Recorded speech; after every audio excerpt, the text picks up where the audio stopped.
Baik, terima kasih buat kesempatannya, Bu. Kami dari kelompok satu akan mempresentasikan hasil proyek sistem terdistribusi kami dengan judul Sistem Pemesanan Makanan di Kantin Nama Kampus Berbasis Microservice. Sebelumnya, kami akan memperkenalkan diri kami masing-masing.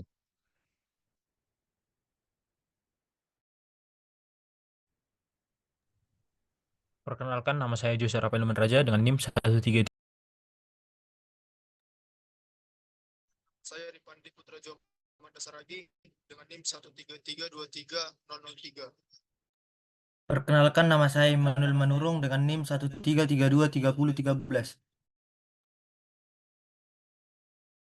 Perkenalkan, nama saya Samuel Atamanik dengan NIM 133233016.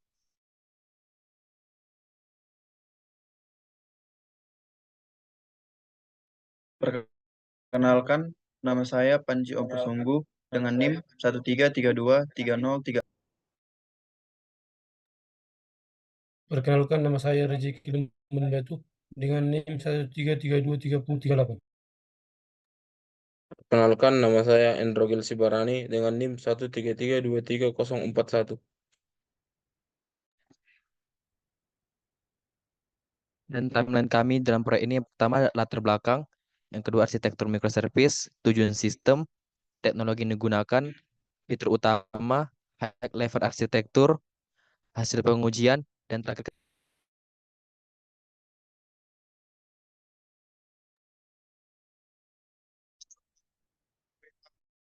Ialah untuk membangun sistem pemesanan makanan digital di lingkungan kampus agar mahasiswa bisa memesan makanan secara online dari berbagai kantin yang tersedia.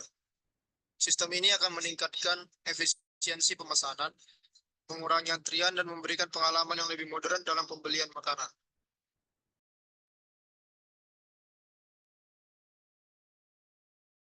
Berikutnya adalah tujuan sistem. Yang pertama adalah membangun sistem digital pemesanan makanan untuk lingkungan kampus.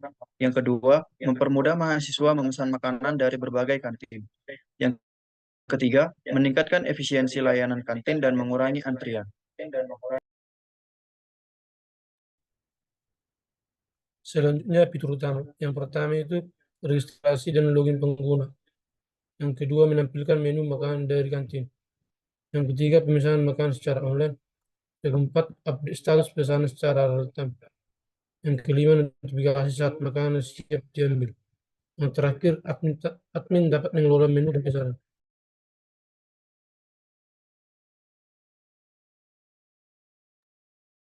Kemudian arsitektur microservice. Pendekatan yaitu microservice arsitektur. Yang pertama ada layanan independen, yang kedua ada komunikasi via RPC dan event driven Kafka, yang ketiga ada basis data terdistribusi untuk scalability. Selanjutnya, teknologi yang digunakan. Yang pertama, gRPC, komunikasi antar layanan cepat dan efisien. Yang kedua, Apache Kafka, event broker untuk komunikasi asinkron. Yang ketiga, MongoDB, shared cluster, penyimpanan data terdistribusi.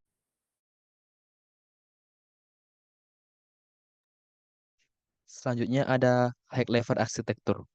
Di sini yang pertama ada user mobile app itu sebagai front end-nya yang digunakan pengguna untuk memesan makanan dan akan mengirim ke API Gateway itu yang menerima dan meneruskan request ke setiap microservice yang terkait dan akan dikirimkan seperti ke user service, menu, order, kitchen, dan juga notification service yang berjalan secara independen. Setelah itu akan dikirimkan ke MongoDB 1, MongoDB 2, 3, dan 4, dan seterusnya. Di sini untuk menyimpan data pengguna, menu sebagai pesanan atau sebagai order notifikasi. Dan akan terjadi dikirimkan ke Apache Kafka yang di mana order service notification user akan terhubung ke Apache Kafka.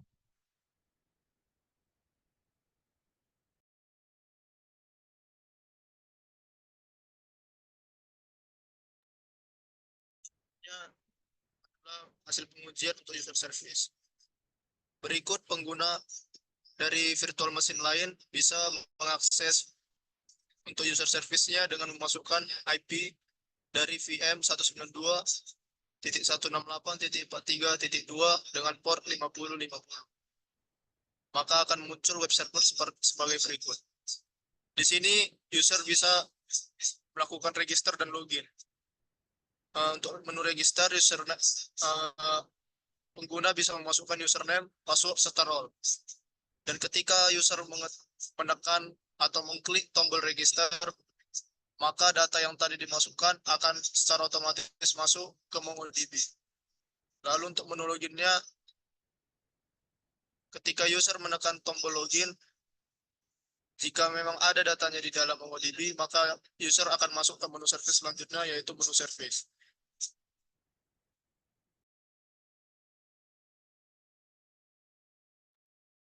Lalu berikut untuk penjelasan kode user service. Di sini terdapat inisialisasi. Pertama, server terhubung ke database Cassandra di alamat IP yang ditentukan dan menggunakan keyspace kantin. Untuk autentikasinya, menerima permintaan login dengan username dan password. Mengecek di tabel user apakah kombinasi username dan password cocok. Jika cocok, balikan respon dengan sukses sama dengan true, token unik atau UUID dan peran atau role. Jika tidak cocok, mengembalikan sukses sama dengan false.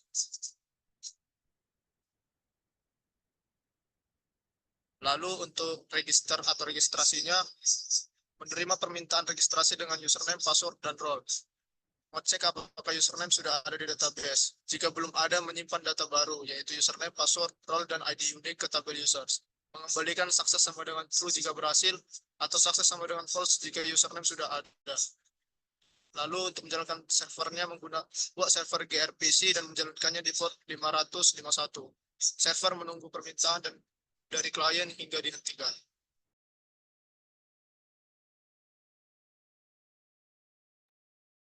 Berikutnya adalah hasil pengujian untuk menu service. Elemen yang ditampilkan adalah pemesanan makanan. Di sini ditampilkan secara jelas, menandakan halaman ini berfungsi untuk melakukan pemesanan menu. Selanjutnya ada drop-down pilihan menu. Drop-down ini menampilkan data menu makanan yang telah berhasil di-fetch dari layanan menu service. Lalu setiap opsi menunjukkan nama menu, misalnya ayam bakar pedas. Di sini tertampil harga, misalnya 21.000. Contoh isi drop-down-nya adalah ayam bakar pedas dengan harga 21.000. Tersedia kolom input untuk pengguna mengirim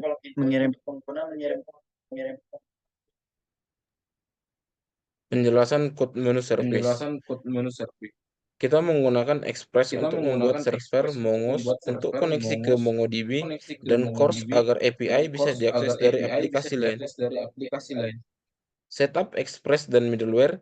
Kita buat server di port 3001 dan pasang middleware untuk menerima data dalam format JSON. Koneksi ke MongoDB. Kalau berhasil akan tampil pesan terhubung ke MongoDB.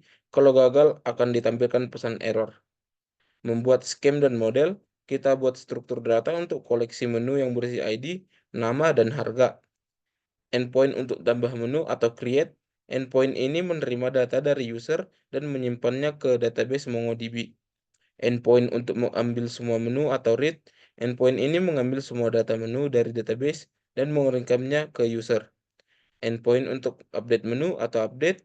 Endpoint ini mencari data menu berdasarkan ID, lalu memperbaruinya dengan data baru. Itulah penjelasan singkat code menu service.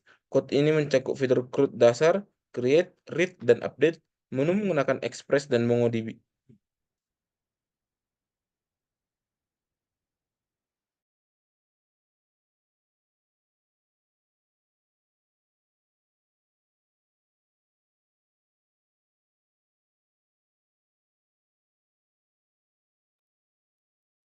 Kemudian untuk bagian order service, ini adalah tampilan HTML yang dibuat untuk menerima data yang sudah ditambahkan atau menu yang sudah ditambahkan dari menu service sebelumnya. Tampilan ini memilih seperti ayam bakar pedas, kemudian mengisi nama pemesan, lalu pesan, dan di sebelah kanan langsung ada notifikasi bahwa pesanan telah berhasil dikirim.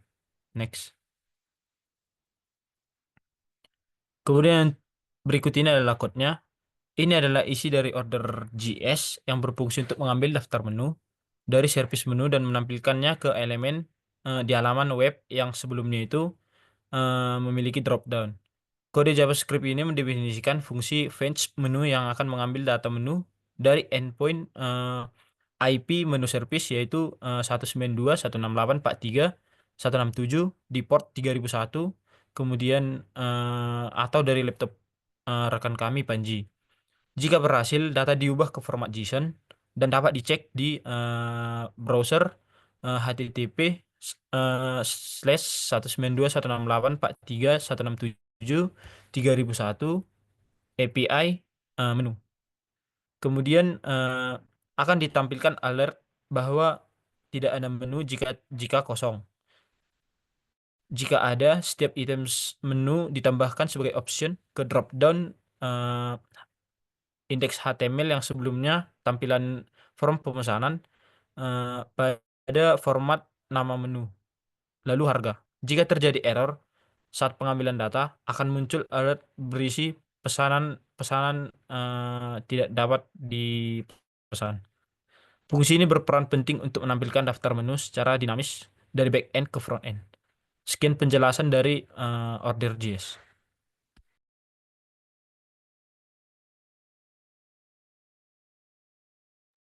Selanjutnya untuk hasil notification service-nya, yang pertama, order service berjalan di port 3000, artinya server berhasil berjalan dengan mendengarkan permintaan HTTP di port 3000. Pesanan baru ini log yang dicetak ketika ada permintaan post ke endpoint menunjukkan bahwa ada pesanan baru yang masuk. ID order untuk pesanan biasanya dibuat dengan menambahkan timestamp seperti date now. Menu ID makanan yang dipesan pelanggan yaitu nasi, yaitu customernya Jose, nama pelanggan yang melakukan pemesanan. Status dipesan. Status awal pesanan menandakan bahwa pesanan telah diterima dan sedang dalam antrian atau proses.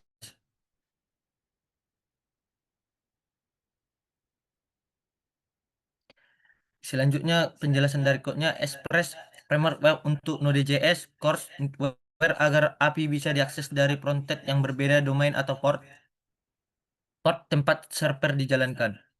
Aktifkan malware course agar request dari frontend diizinkan. Express JSON agar bisa membaca JSON dari body request. Array untuk menyimpan sebuah pesanan yang masuk sementara di memori belum pakai database. Endpoint post mengambil name dan menu dari JSON body request, menampilkan di konsol log, menyimpan pesanan ke array ordex, mengembalikan respon 2001 create dengan pesanan dikonfirmasi. Endpoint get mengembalikan seluruh daftar pesanan dalam bentuk JSON.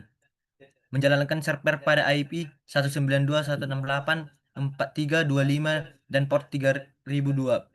000 artinya menerima koneksi dari semua IP.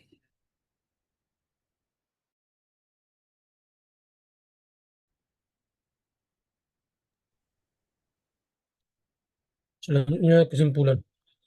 Sistem monitoring pemesanan makanan di kantin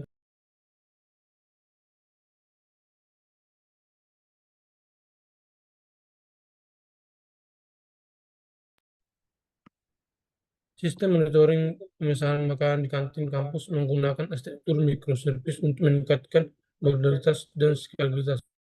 User mobile app menjadi antarmuka utama bagi pengguna untuk login, melihat menu, memesan makanan, dan menerima notifikasi. Semua permintaan dari aplikasi diarahkan ke API Gateway yang menyusun ke layanan backend seperti user service untuk manajemen akun, menu service untuk daftar makanan, dan order service untuk pemesanan.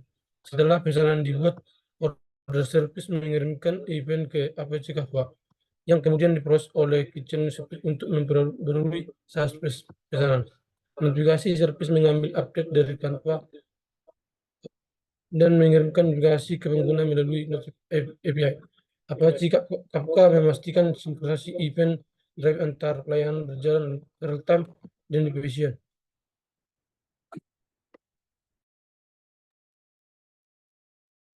Baik, terima kasih Ibu. Berikut hasil presentasi tentang proyek kami sistem pemesanan makanan di kantin nama berbasis microservice. Jika ada kata atau kekurangan mohon dimaafkan. Sekian, terima kasih.